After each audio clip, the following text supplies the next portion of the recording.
നമുക്കൊരു ട്വിസ്റ്റാണ് മൊത്തത്തിൽ. കണ്ടിരിക്കാൻ കൊള്ളാം. ആട്ടം തന്നെ കൊള്ളാം, കണ്ടിരിക്കാൻ കൊള്ളാം. കുഴപ്പമില്ല, കണ്ടുകൊണ്ടിരിക്കാം. കോമഡിയും അങ്ങനെയൊന്നുമില്ല, പ്രത്യേകിച്ച് ഒരു അവാർഡ് സിനിമ പോലെ അങ്ങനെ പോകുന്നു ഇല്ല. സൂപ്പർ പടം, ഭയങ്കര എൻഗേജിങ് ആയിട്ട് നമ്മൾ ത്രില്ലടുപ്പിച്ച് ഇങ്ങനെ അവസാനം അവരെ മുൻമുലയിൽ നിർത്തും. അത്രയും സൂപ്പർ പടം, ഒരു രക്ഷയില്ലാത്ത പടം, ഒന്നും പറയില്ല. വലിയ ആട്ടമാണോ? ഭയങ്കര ഒരു ആട്ടമാണ്. ആട്ടം അനുരാധര ആട്ടം, അത്രേ ഉള്ളൂ. നല്ലതെന്ന് ഞാൻ പറഞ്ഞില്ലേ. ഞാൻ കൊള്ളാവുന്നതും ഇപ്പോഴത്തെ പുതിയ രീതിയിലുള്ള ഒരു സ്റ്റൈലുമാണ്. പുതുമ്പ പറയാൻ പുതിയതായിട്ടുള്ളത് കണ്ടപ്പോൾ എല്ലാവരും വിചാരിക്കും ഭയങ്കര പിക്ചറായിരിക്കും. പക്ഷേ പിക്ചറല്ല, നാടകമാണ്. എനിക്ക് ഇഷ്ടപ്പെട്ടു. വിനയഗോപാലല്ലേ ഇത്? മറ്റേ അവൻ്റെ എനിക്കറിയില്ല, ഞാൻ പുതിയപാടെങ്കിൽ ആൾക്കാരെ പേരൊന്നും അറിയില്ല. കുഴപ്പമില്ല.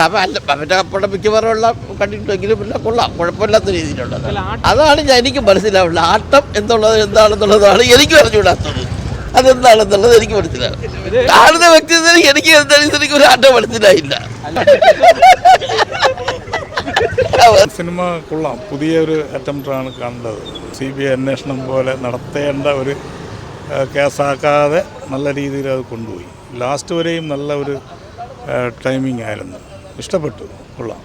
പടം എന്തെന്ന് കാണാൻ കൊള്ളാമെന്നുള്ള പടം തന്നെയാണ്. ആട്ടം എന്ന് പറയുന്നത് നാടക ഗ്രൂപ്പ്, അത്രയേ ഉള്ളൂ. നാടകം കണ്ടതുപോലുള്ള ഇത് അഭിനയങ്ങളെല്ലാം കൊള്ളാമല്ലോ. എല്ലാവരും അഭിനയിക്കാൻ മിടുക്കന്മാരാണ്, മോശമൊന്നുമല്ല. നായികയാണ്, ഇതിന് നായികയാണ് മെയിനായിട്ട് വരുന്നത്.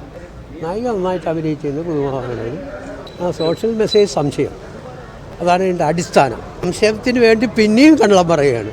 അതുകൊണ്ട് ഉണ്ടാകുന്ന ഒരു കുഴപ്പം, അതാണ് ഞാൻ ഫാമിലിക്ക് ഇഷ്ടപ്പെടും ഇന്ന് ചില നടക്കുന്ന കാര്യങ്ങളാണ്. അതുകൊണ്ടാണ് ഞാൻ സാധാരണ ഫാമിലിക്ക് ഇഷ്ടപ്പെടുമെന്ന് പറഞ്ഞത്. ഇത് കുടുംബങ്ങളിൽ നടക്കുന്ന കാര്യങ്ങൾ. ഒറ്റയാൾ പോരാട്ടം തന്നെയാണ്.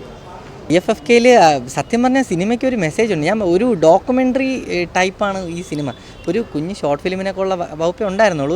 ഒരു കുഞ്ഞു കാര്യം, ഒരു രാത്രി നടക്കുന്ന ഒരു ചെറിയൊരു സംഭവത്തിനെ കുറിച്ച് പറഞ്ഞൊരു സാധനം. അത്രത്തോളം ഇതിൽ നടി അത്യാവശ്യം അഴിഞ്ഞാടിയിട്ടുണ്ട്. ഇതിൽ ഈ കഥയുടെ ത്രെഡ് എന്ന് പറയുന്നത് ഒരു അഴിഞ്ഞാട്ടത്തിൻ്റെ കഥയാണ്. ബാക്കി എല്ലാവരും കൊള്ളായിരുന്നു. ഞാൻ പറഞ്ഞില്ല, ഞാൻ വിനയ് ഫോർട്ടിൻ്റെ ഒരു ഒറ്റയ്ക്കുള്ളൊരു അഴിഞ്ഞാട്ടം പ്രതീക്ഷിച്ച് വന്നു, പക്ഷേ അത്രത്തോളം ആട്ടം ഇല്ലായിരുന്നു.